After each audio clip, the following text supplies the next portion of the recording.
Capítulo 1 de Gênesis, a gente precisa estudar Gênesis à luz do seu contexto sociocultural. Nós não podemos estudar Gênesis capítulo 1, como é muito comum no nosso tempo, tentando empurrar a nossa mentalidade para a mentalidade lá de quando Moisés escreveu 1500 anos antes de Cristo. Por quê? Porque a nossa tentação é olhar para aquilo que está sendo dito em Gênesis e imediatamente tentar olhar a partir de uma perspectiva científica, do tipo, Gênesis está fazendo ciência. Então, quando Gênesis fala da criação, tá vendo? Não pode ser o Big Bang. Ou então, como nós vamos ver no capítulo 1 hoje, quando diz, Deus criou todas as coisas e haja luz. Aí alguns que tentam fazer uma relação entre ciência e teologia vão dizer assim, tá vendo? Aqui é o Big Bang, a luz. Aí depois veio a evolução. O ponto de Gênesis não é ciência. Gênesis não está preocupado com ciência. Gênesis está falando sobre cosmogonia. Está falando sobre a origem do cosmos.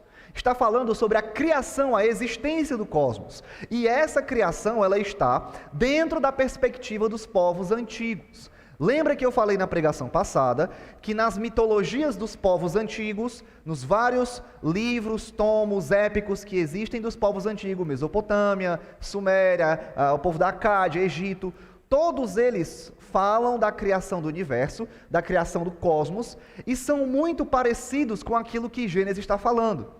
Eles falam de uma condição primordial, eles falam que a criação foi pela palavra, eles falam que havia um vento, ou que havia poderes, eles falam que foi criado um ambiente para o homem existir, eles falam que o homem foi criado ou do barro misturado com sangue, houve descanso no final. A linguagem é muito parecida. Então, o Gênesis está muito mais para a apologética, lembre-se disso, do que para a ciência.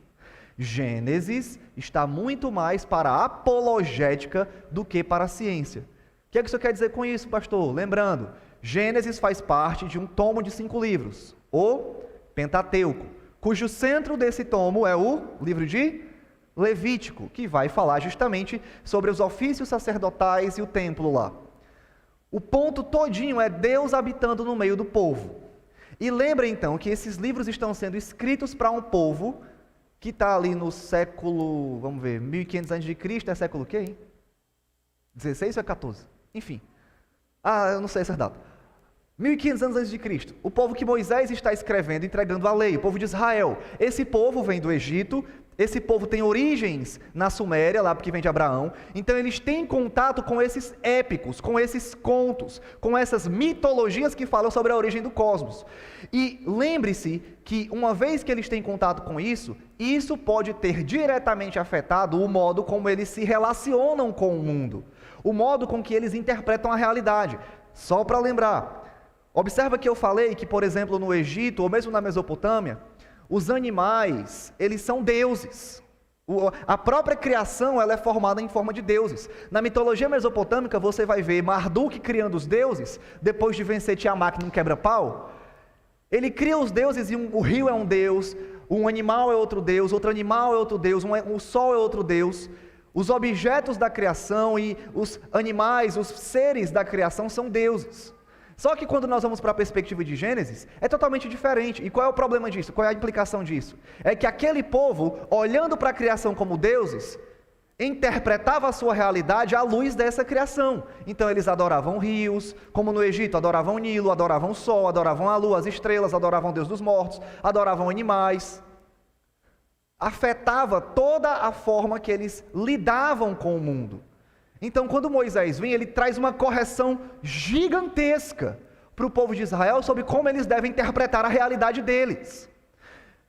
Isso é Gênesis. Só que quando a gente estudou na minha primeira pregação, estão comigo até aqui? Na minha primeira pregação, nós nos detivemos na estrutura de Gênesis capítulo 1, deixa eu só avançar rápido aqui. Na estrutura de Gênesis, e não só nos detivemos na estrutura de Gênesis, nós analisamos um pouco o capítulo 1 de Gênesis, mostrando que o texto aqui, ele está falando justamente sobre a criação do universo. Tem uma inclusão, Deus criou os céus e a terra, assim foram concluídos os céus e terra, e dentro aqui é o processo de como esses céus e terra foram criados. Lembre-se que aqui nós paramos para falar um pouco sobre que tipo de criação era essa. E aqui talvez é onde começou a embolar a cabeça do povo. Existem 2 tipos de criação: criação material Criação funcional. Eu dei até o exemplo da empresa sobre a criação funcional. Criação material é eu formar um objeto que pode ser percebido pelos sentidos. Criação funcional é quando uma coisa passa a existir pela função que ela está exercendo. Estão comigo? Criação material é quando eu crio um objeto, assim, eu faço ele existir, e esse objeto, aquilo que é criado, é percebido pelos sentidos. Eu posso pegar, eu posso ver, eu posso cheirar, eu posso sentir pelo paladar. Criação funcional é quando eu dou função para algo, e aquilo passa a existir quando ele tem função. Quando ele não tem nenhuma função, ele não existe. O meu ponto, lembre-se, é que Gênesis está falando de criação na perspectiva funcional. Agora aqui alguns se embananaram e talvez pensaram que eu estava sendo liberal. Por quê? Olha aqui comigo. Gênesis 1 até 2:1. Deus está dando ordem ao universo, Ele está atribuindo funções, Ele está organizando o universo, que é a sua morada, que é o seu templo. Eu já falei sobre isso, que nós vamos ver que no final Deus descansa, e a linguagem, depois quando Ele coloca o homem, é uma linguagem de sacerdócio, é uma linguagem de templo. Deus está construindo a sua morada, onde Ele deseja habitar com o homem, que é o seu templo, onde Ele vai se relacionar com o homem. E Ele está fazendo isso dando ordem ao universo. Ele está criando, organizando cada coisa e atribuindo funções. Tudo que Ele atribui função está organizado dentro de hierarquia. Por exemplo, você vai ver hoje que nós vamos ver o primeiro dia. No primeiro dia, Deus está criando uma estrutura da realidade. Lá no quarto dia, Deus está construindo agora, Deus está organizando os administradores da realidade. Então tem hierarquia. Os administradores, eles regem, governam sobre a estrutura. Da mesma forma, tem hierarquia quando diz que é Deus que está criando algo. Você já tem uma nova hierarquia aqui, criação, criador. Estão comigo até aqui? Agora eu vou tirar o engodo do pessoal. Por que eu não estou falando de forma liberal? O pastor está dizendo que Deus não criou as coisas do nada. Meu irmão, primeiro, Hebreus capítulo 11, versículo 3, diz que pela fé nós cremos que Deus criou tudo do nada, e aquilo que existe veio daquilo que não existe. Eu fiquei pensando muito tempo nesse texto e tentando olhar os eruditos que defendem a criação funcional e tentando entender de onde é que Hebreus tirou isso. E eu creio que Hebreus tirou isso de Gênesis 1. E eu vou explicar mais na frente por quê, tá bom? Na hora que eu for expor o texto. O ponto é, a criação material das coisas também está aqui, mas é mais pressuposto do que foco do texto. Estão comigo? A criação material, ela está sendo feita aqui por Deus, só que ela é mais secundária. A preocupação de Gênesis não é tanto com ela, é mais com Deus dando ordem a tudo, organizando tudo e atribuindo funções a tudo. Estão comigo? Vai ficar mais claro na hora que a gente for entrar agora no texto. Vamos lá. O texto de hoje é Gênesis 1, nós vamos ler os versículos 1 até o 3. Ou seja, nós vamos ficar só nos 3 primeiros versículos, só no primeiro dia, que eu chamei essa pregação de hoje, dentro do processo da criação, de o tempo. A gente vai já descobrir por quê.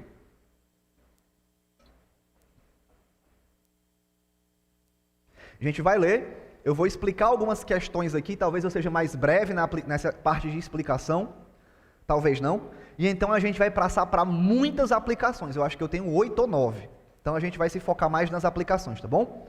Gênesis 1 diz assim: no princípio Deus criou os céus e a terra. Era a terra sem forma e vazia.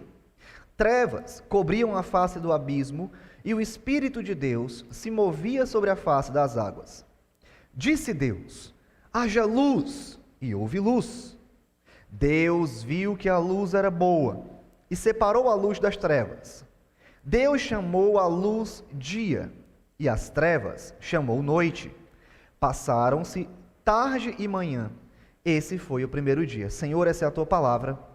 Precisamos do teu Espírito Santo, para que ela não apareça para nós aqui simplesmente como uma ferramenta de estudo, como um objeto no qual nós analisamos de forma fria. Precisamos que ela nos toque, Senhor. Precisamos que aquilo que nós vamos ler, analisar, seja de tal forma que nós sejamos transformados. Nós não dominamos o teu texto, é o teu texto que nos domina. Fala com o teu povo apesar desse pecador miserável, é o que eu te peço em nome do meu Jesus. Amém. Vamos lá, tem várias coisas para a gente falar sobre esse texto aqui. Primeiro é a questão da sintaxe. A sintaxe desse texto ela pode ser de 3 formas pelo menos.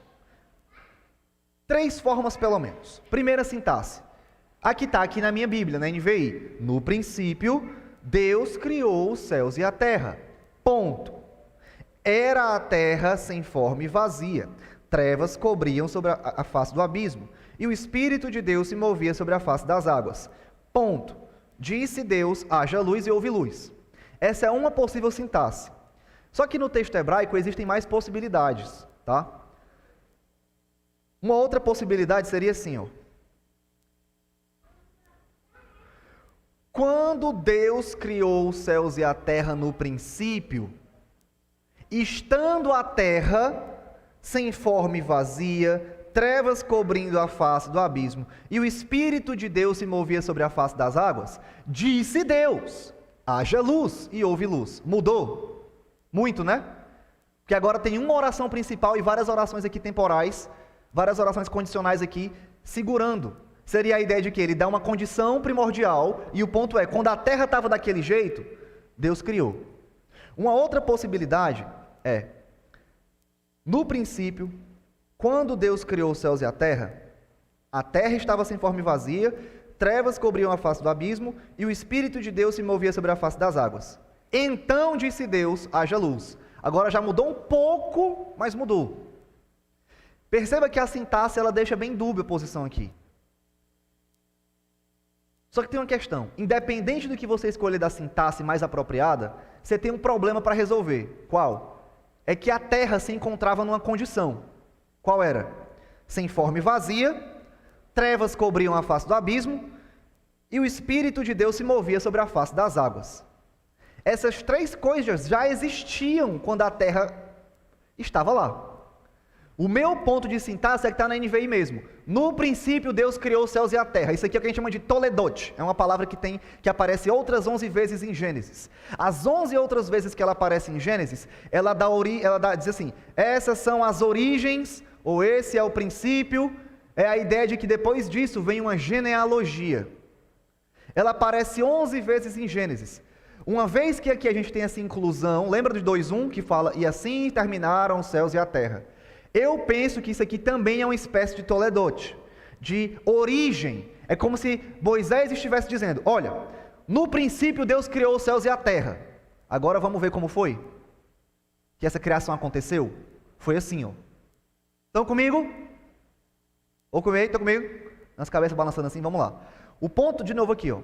O ponto do verso 1 aqui todinho é, verso 1, 2 e 3, para começar. A gente tem uma estrutura que começa assim, ó.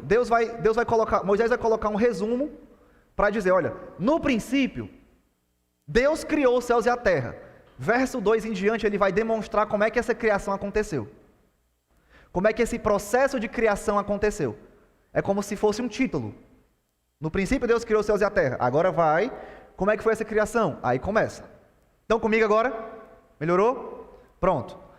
Segunda coisa que a gente tem que considerar aqui, deixa eu ver meu tempo, fala, meu Deus. Vamos lá. Segundo ponto é, a terra estava sem forma e vazia, trevas cobriam a face do abismo, e o Espírito de Deus se movia sobre a face das águas. A gente tem um problema gigante para resolver. Qual? Que já tinha coisa. Não é do nada? Tinha trevas e tinha água. E agora? Vamos resolver esse abacaxi. O que eu penso? Primeiro, o que é a terra sem forma e vazia? Algumas pessoas, no dispensacionalismo clássico antigo, tem até aquele mapinha, lembra, pastor Roque? Que tem a terra bonita e depois a terra fica preta e depois a terra volta a ficar normal. Diziam assim, porque essa palavra era se tornou. Isso aqui é a queda de Lúcifer. Aí deixou a terra toda negra, cheia de trevas. Brother, nada a ver. Viagem, tem nada a ver com o texto, o verbo nem dá esse suporte todo. O ponto aqui de sem forma e vazia, quando diz aqui, essa expressão sem forma e vazia, primeiramente, ela não quer dizer vazia de tudo, de matéria, que tem água, ou não tem? Está dizendo que o Espírito pairava sobre onde? A face das águas. Então tem alguma coisa, não está totalmente vazia, né? Então o que é que significa sem forma e vazia, pastor João Nelson? Quando a gente analisa essa expressão no Antigo Testamento, Por diversas vezes essa expressão ela é utilizada para se referir, por exemplo, ao deserto. Pergunta, o deserto tem alguma coisa lá? Tem, não tem? Como é que ele está vazio? Sem forma. Essa expressão às vezes aparece para os ídolos. Os ídolos são vazios, não tem conteúdo não? Material? Tem, não tem? Essa expressão, ela não é tanto sobre a ausência de matéria. Ela é muito mais sobre a ausência de função. Sobre a ausência de ordem. O ponto aqui, e a gente vai ver agora, juntando com trevas e com o Espírito de Deus sobre a face das águas, é que no princípio Deus está criando, Ele cria aquilo que não existia. Só que quando Ele cria, primeiro processo da criação, Ele já não cria zerado, 100%, tudo do jeito que Ele quer. Ele cria numa condição de não ordem, vou usar essa palavra, ou de caos. Caos ou não ordem. As coisas estão sem ordem, está tudo sem estrutura. Observa como é que está a condição. Está como? Trevas. Onde? Sobre a face do abismo, né? Só tem trevas, está tudo escuro. Está sem ordem, está tudo sem função.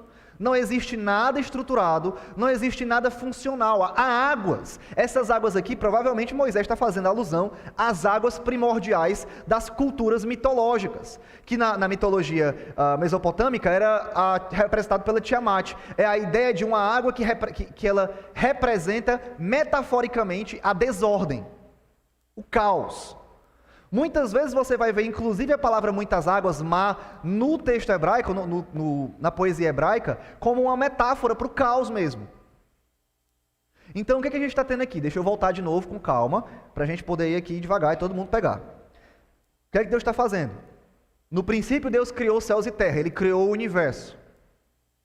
Como foi essa criação? Primeiro passo. Quando Ele criou tudo numa espécie de não ordem. Estava tudo Ele criou, mas estava tudo sem função, sem ordem, estava caos, estava tudo nesse estado de não ordem.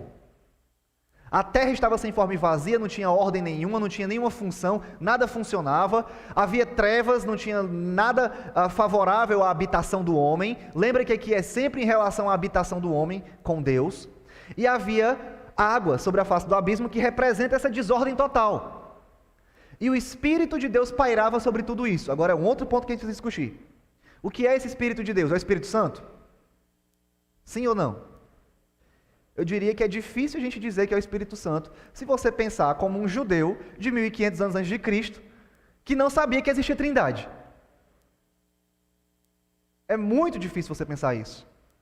Mais provável eu penso, é que aqui a ideia de Moisés é muito mais que essa desordem total não está fora do controle de Deus. O Espírito de Deus muitas vezes aparece no Antigo Testamento como uma expressão para o poder de Deus, para a ação de Deus, para o controle de Deus, mas especificamente para o poder de Deus. Pastor, está dizendo que o Espírito de Deus então é um poder, igual os testemunhos de Jeová? Não, meu irmão. O Espírito Santo é a terceira pessoa da Trindade. É Deus também. Eu estou falando que na linguagem de Moisés, aqui em Gênesis, essa expressão, Ruach Elohim, Espírito de Deus, ela mais provavelmente tem relação com o poder de Deus. E aqui vem uma nota sobre poesia, tá? Gênesis 1 até o 11 é muito poético. Pastor, está dizendo que poético, então, tudo é mentira? Não, meu amigo. Tem nada a ver. Não é porque é poesia que é mentira. Poesia pode falar a verdade. A questão é que, na perspectiva da crítica literária, a poesia, ela tem uma riqueza muito maior do que qualquer outro tipo de gênero literário para formar o imaginário das pessoas. O que é o imaginário das pessoas? O imaginário, vamos dizer que seria toda a sua, não é a cosmovisão, mas toda a sua mentalidade de mundo. Ela é uma das mais ricas, talvez a mais rica forma para fazer isso, por conta do quê? Dos recursos que a poesia permite. A literação, a sonância, que vai permitir você rimar, você fazer associações, metáforas, que é interpretar uma coisa em termos de outra, metonímias, eufemismo, enfim, as figuras de linguagem. Ela amplia a sua capacidade de poder compreender tudo. E Gênesis 1 até o 11 é muito poético. Gênesis 1 tem muita poesia, tem muita metáfora aqui. Então vamos comigo. Estão comigo até aqui? Olha o que Moisés está fazendo. Deus cria tudo, e quando Deus cria, vamos lá, Ele começa criando tudo sem ordem, sem função. Está sem forma e vazia, está sem função, está sem ordem, tem trevas na face do abismo, e tem esse oceano aí, que representa esse caos primordial, mas nada disso está fora do poder e do controle de Deus, porque o Espírito de Deus está pairando sobre a face das águas. Deus tem absoluto poder sobre todo o caos. E aqui fica uma aplicação fora de hora. Meu irmão, não existe situação caótica da sua vida que Deus não esteja sem controle, ou não tenha poder para agir sobre ela.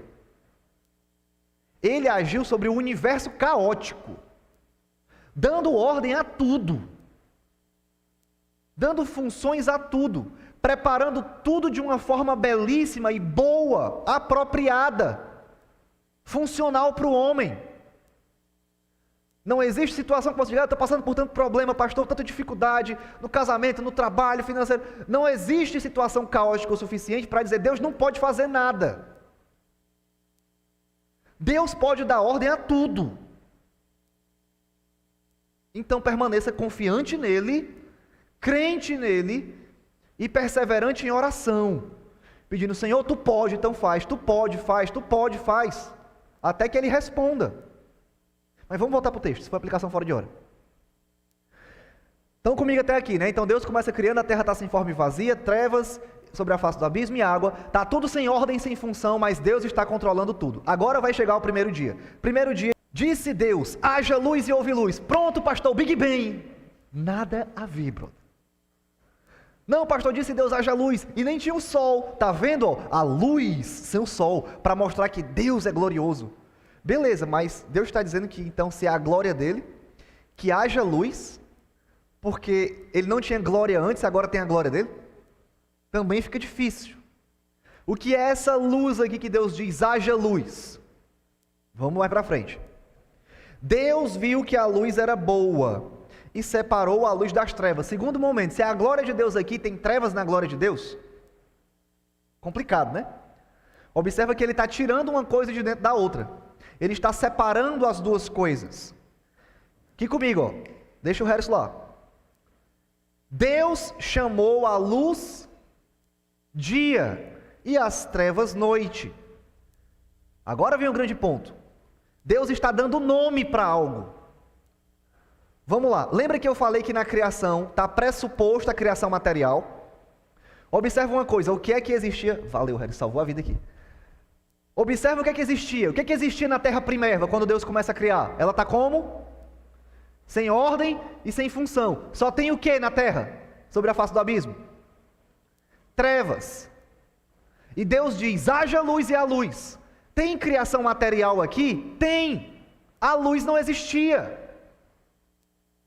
O que é a luz, pastor? É a glória de Deus? É o Big Bang? O que é? É uma labareda? É uma lamparina?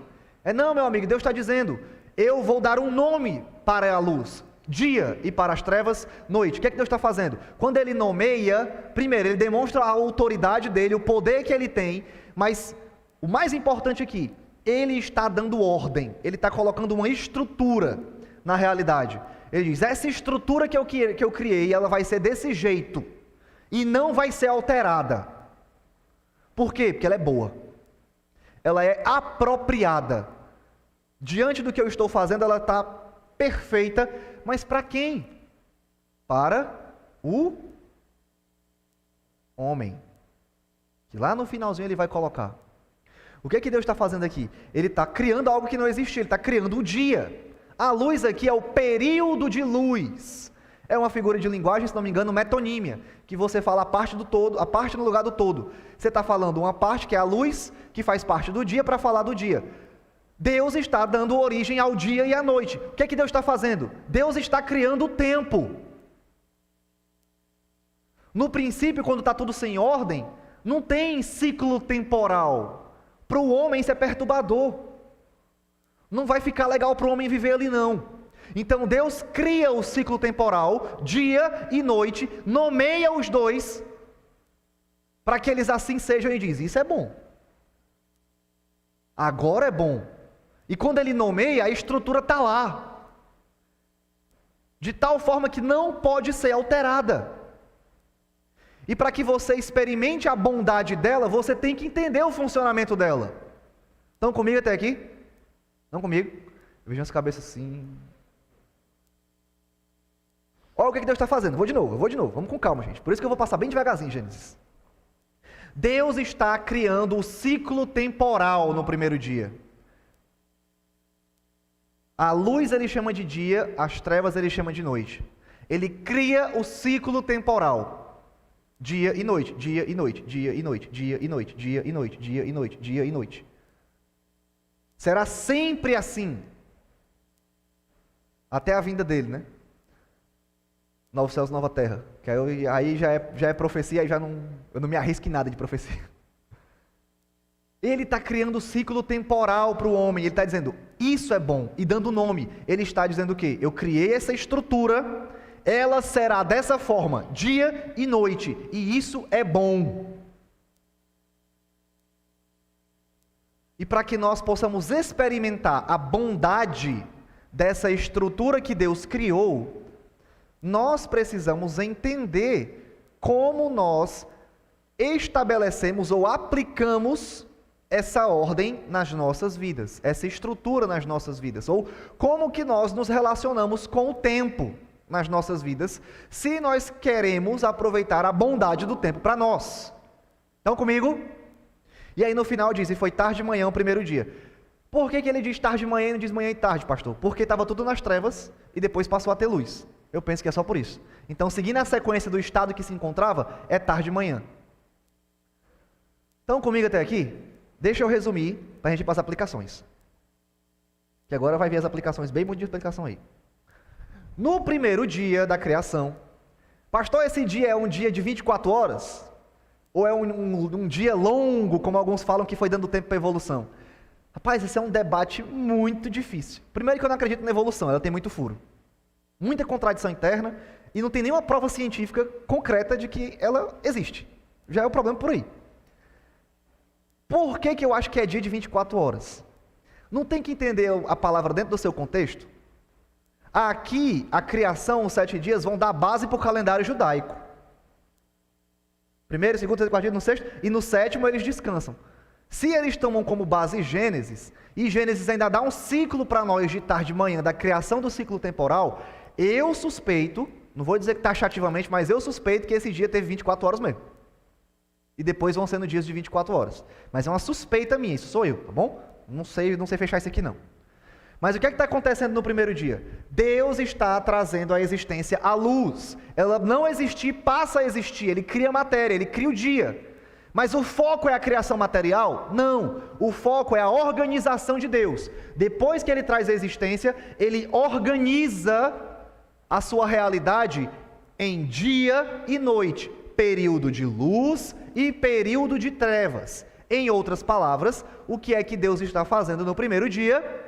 Deus está criando o tempo. Ele dá ordem ao tempo, ele estabelece dia e noite. Ele organiza em hierarquia, o tempo é inferior a ele é superior ao tempo, ele está além do tempo, ele é eterno, o tempo não. O tempo vai ser governado mais na frente, a gente vai aprender. E ele dá uma função estabelecida. O dia é o período de luz. A noite é o período de trevas. Que seja assim. Me diga, meu amigo, quem consegue mudar? Ninguém consegue mudar. Porque é uma estrutura como Deus determinou que tem que ser. E é assim que é bom.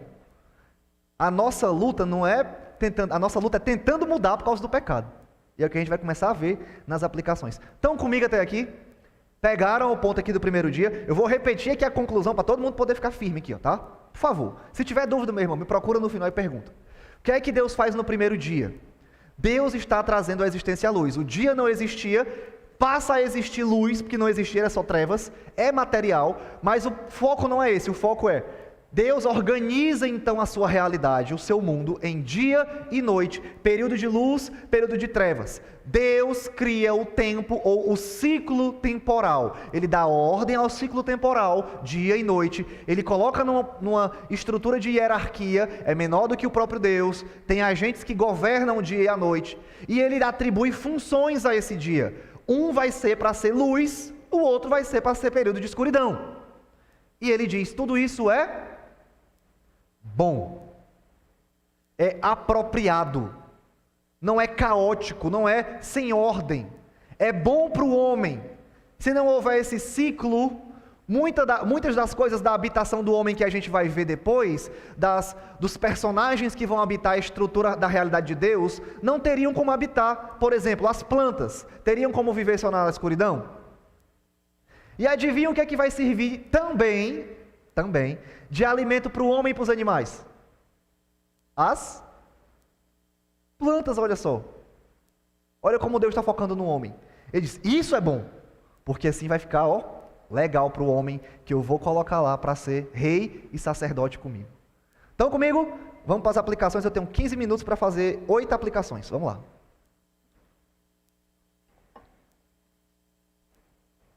Primeira aplicação. Quando as coisas são reduzidas apenas à matéria, elas deixam de ser o que realmente foram criadas para ser. Isso vale para o tempo. Pastor, que filosófico. Né? O senhor estava com charuto igual o C.S. Lewis nessa hora? Não, eu tenho alergia à fumaça, então não dá para mim não. Olha o ponto aqui. Quando você olha para uma coisa só da perspectiva material, isso vai valer para toda a criação, tá? Tudo que vai ser criado depois, essa aplicação vale para tudo até o 7º dia, tá bom? Até o 6º, no caso. Até o 6º dia vale para tudo. Quando você olha só de uma perspectiva material, matéria, só o que ela é como matéria, essa coisa deixa de ser o que ela, na verdade, foi criada para ser. E isso vale para o tempo. Como assim, pastor? Aplique isso ao tempo para nós. Quando você olha para o tempo e diz, não, dia e noite, é dia e noite, é só isso. Não tem propósito nenhum, não tem função nenhuma. É só dia e noite. Você não vai conseguir viver a sua vida de forma apropriada nesse mundo. Você não vai conseguir viver a sua vida de forma apropriada nesse mundo. Porque você não está entendendo o que é o tempo. Ele não é só, é só o tempo. É só isso. É dia e noite. Você vai fazer, sabe o quê? Você vai fazer igual o autor de o Coelet em Eclesiastes. Vai olhar para o tempo e vai dizer, ele é insuportável. Ele é cruel, ele continua passando, ele leva tudo que eu construí. Se você não entender ele da sua perspectiva, ele foi criado para quê? Ele não foi criado simplesmente como matéria simples. A ele foi dado um lugar na ordem de Deus, com funções, ele tem funções estabelecidas, guiar o que é dia, guiar o que é noite, período de luz, período de escuridão, que vai trazer bênçãos gigantes para o próprio homem. Então ele é mais do que só tempo. É o tempo que Deus cria com a função de ser bom para mim. Por isso, então, eu preciso saber entender e me relacionar melhor com o tempo. Estão comigo? Isso vale para toda a criação. Se eu olho para as árvores, isso é só matéria. A gente pode derrubar tudo. Vamos acabar com isso aqui, não tem problema não. Não vai dar certo. O mar é só água. Vamos encher de lixo, não tem problema. O homem, é só um corpo físico. A gente pode fazer o que a gente quiser desse corpo. É só matéria, não tem valor nenhum. Um bebê é só um amontoado de células, está se formando. Mas já se formou, mas está na barriga da mãe, né? Está atrapalhando a vida dela. Então pode matar. Uma nota de rodapé. Cristão, se você comemorou a eleição que não terminou do Biden, por favor, não olhe nem na minha cara. Porque o Biden é pedófilo descarado. Não sei se você já viu o vídeo. Ele disse que é projeto de campanha aprovar o aborto até o 9º mês em todos os Estados Unidos. É a favor do casamento gay. Por favor, entenda a sua fé. Que se você comemorou a vitória de alguém que odeia você. Que odeia a realidade de Deus. Se você considerar as coisas única e exclusivamente como matéria, você não vai entender como viver no mundo de Deus. Você tem que perceber que é mais do que isso. É mais do que isso. Mas vamos lá. Segunda aplicação.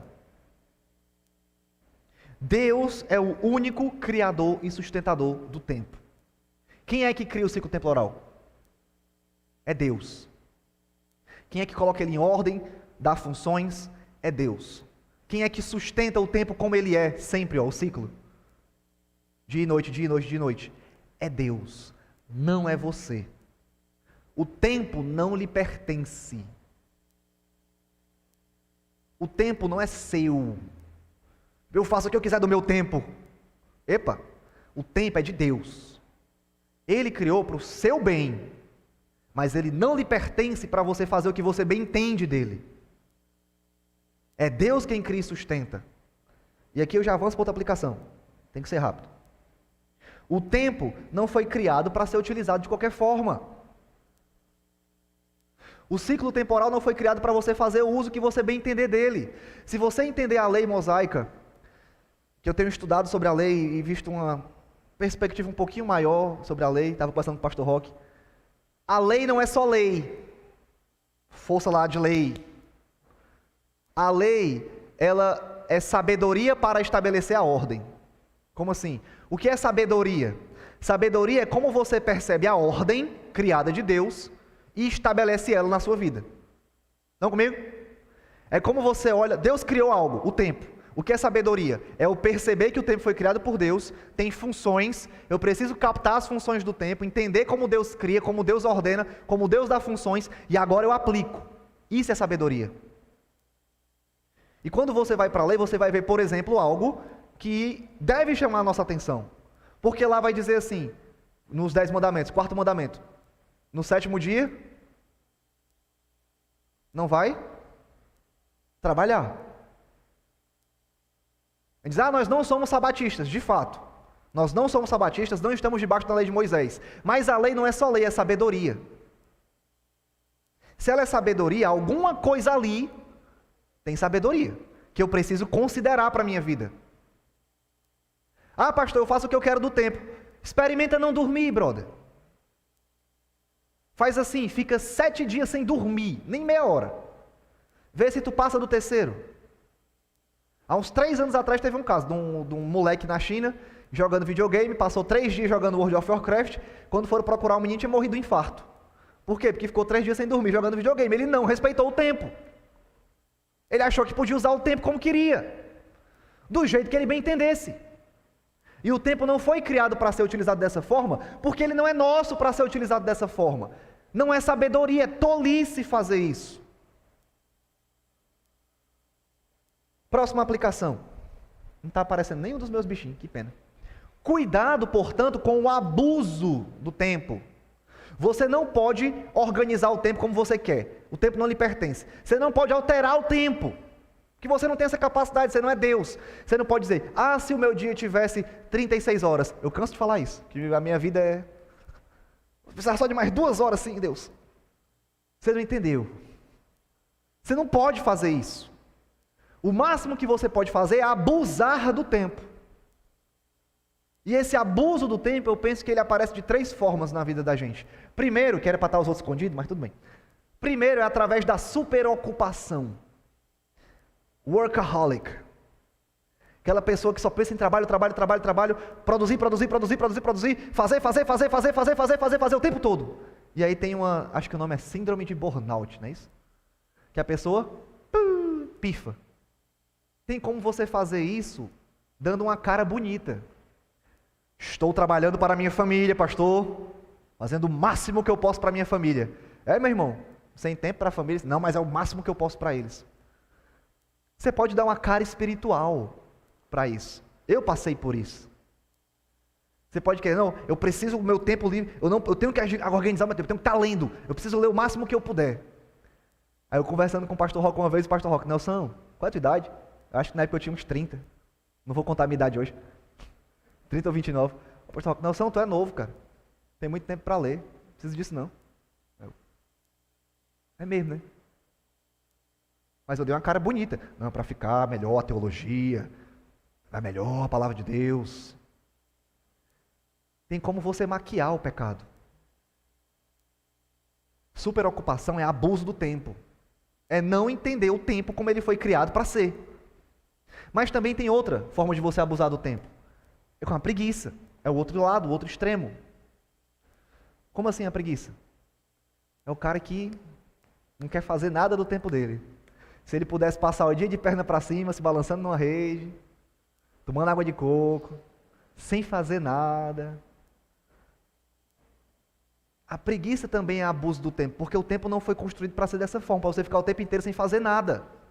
Se fosse dessa forma, por que Deus daria, por exemplo, as ervas do campo como um alimento adicional para o homem na criação? Se não for para o homem lá cultivar, tratar, fazer. Se ele ficar só deitado, meu amigo, vai dar em quê? Vai cair do céu a comida, o sustento, vai tudo cair do céu na mão dele? Preguiça também é abuso do tempo. É tolice. É o outro extremo da superocupação.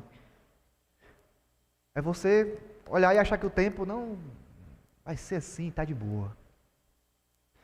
Uma terceira forma, eu botei ali, é a desconsideração do tempo. E o que é a desconsideração do tempo? É quando você agora aqui seria mais para o meio termo, caminhando para os extremos. É quando você não organiza o seu tempo. É a pessoa que diz: pastor, eu não tenho tempo de ler a Bíblia. Aí eu vou fazer a pegadinha, né? É mesmo, meu irmão. Eu desconverso, puxo pro outro lado. Aí, meu irmão, tu viu aquela série? Que massa. Ora, pastor, já assisti, foi 8 episódios em um dia. Aí eu peguei, né? E a Bíblia, que não tinha tempo? Vixe, pastor, deixei meu filho em casa, mas ainda nem casado. Com licença. O desinteresse é a desorganização do tempo. Não, eu vou adentrar. Eu experimentei isso na minha vida. Teve um tempo na minha vida que eu passei 6 meses trabalhando. Eu trabalhava de manhã, acordava 4 da manhã para ir trabalhar, e trabalhava até mais ou menos 11, aí parava para almoçar, entrava 12, aí trabalhava até às 5, ia para o seminário até às 10, do seminário eu chegava em casa, jantava e ia até 2 da manhã estudando, para acordar 4. Eu vou organizar meu tempo assim, eu consigo, eu sou jovem, eu sou forte. Aí eu fui para o hospital, tendo uma estafa, que eu jurava que era um infarto. Aí a médica olhou: não, você tá tudo ok aqui. Deixa eu perguntar uma coisa. Você dorme quantas horas por dia? Oi? 2? Você vai se matar. Organize melhor o seu tempo. O outro é: não, eu vou dormir, eu preciso dormir 12 horas por dia, pastor, senão eu não consigo, a minha vida é muito puxada. Se eu não dormir 12 horas, não dá, pastor. Muito cansativo. É desconsiderar o tempo. Essas são as formas que você abusa do tempo. Você não consegue alterar. Percebe que é tudo abuso? Você não consegue mudar o tempo. Em algum momento o tempo se estendeu, se encurtou, ficou mais dia, menos noite, ou mais noite, menos dia. Em algum momento mudou alguma coisa do tempo? Não, né? É só abuso. E qual é a consequência de tentar ir contra a ordem de Deus?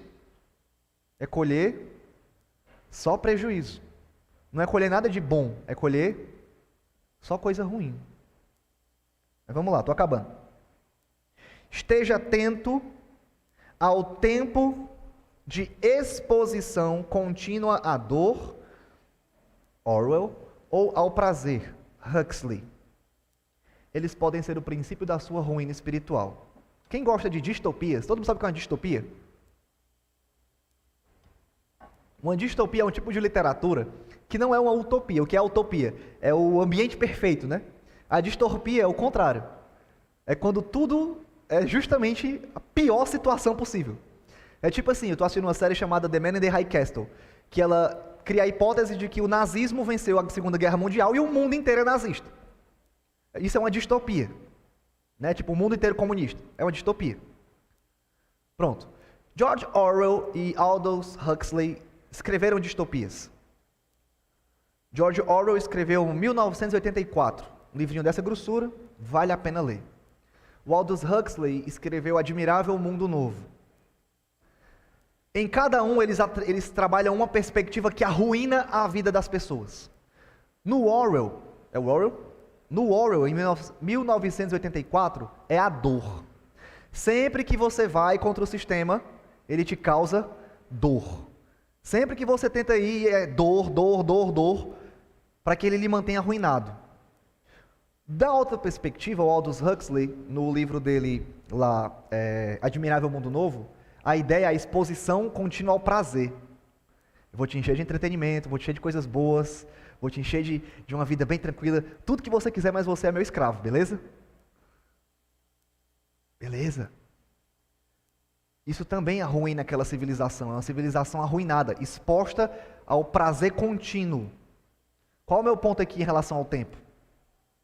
Exposição contínua a esses dois extremos, o tempo inteiro você só vê dor na sua vida, é só dor, é só dor, é só dor. Ou você se expõe só ao prazer, ao prazer, ao prazer, ao prazer, ao prazer. Isso pode ser o princípio da sua ruína espiritual. Porque você não está entendendo o tempo. Você não está conseguindo lidar com o tempo. Você vai viver o escravo, como um escravo dessas questões. Penúltima aplicação. Não, antepenúltima. Estou acabando. Considere o limitador do tempo que todos nós encararemos, a não ser que Cristo volte antes. A morte. Para você alcançar um coração sábio. Muitas vezes nós vivemos como se nós não fôssemos morrer. A gente não vai morrer se Jesus voltar. Amém. Maranata. Mas a morte ainda faz parte dessa realidade. E muitos de nós, e muitas pessoas por aí, ímpios principalmente, vivem como se a morte não fosse uma realidade. E se entregam aos prazeres, se entregam a uma vida marcada por luxúria, por pecados, gastam tudo que podem, fazem tudo que querem agora e não consideram a morte. Vivem como se não tivessem que encará-la. E a Bíblia vai nos dizer que quando a gente pensa nisso, a gente alcança coração sábio. O Coelet em Eclesiastes vai dizer que é muito melhor ir aonde? No lugar de luto, velório, do que numa festa. Porque no lugar de luto nós vemos o final de todas as coisas. A gente não fica cego pelo prazer. A gente percebe, opa, existe um momento da minha vida que isso vai acontecer.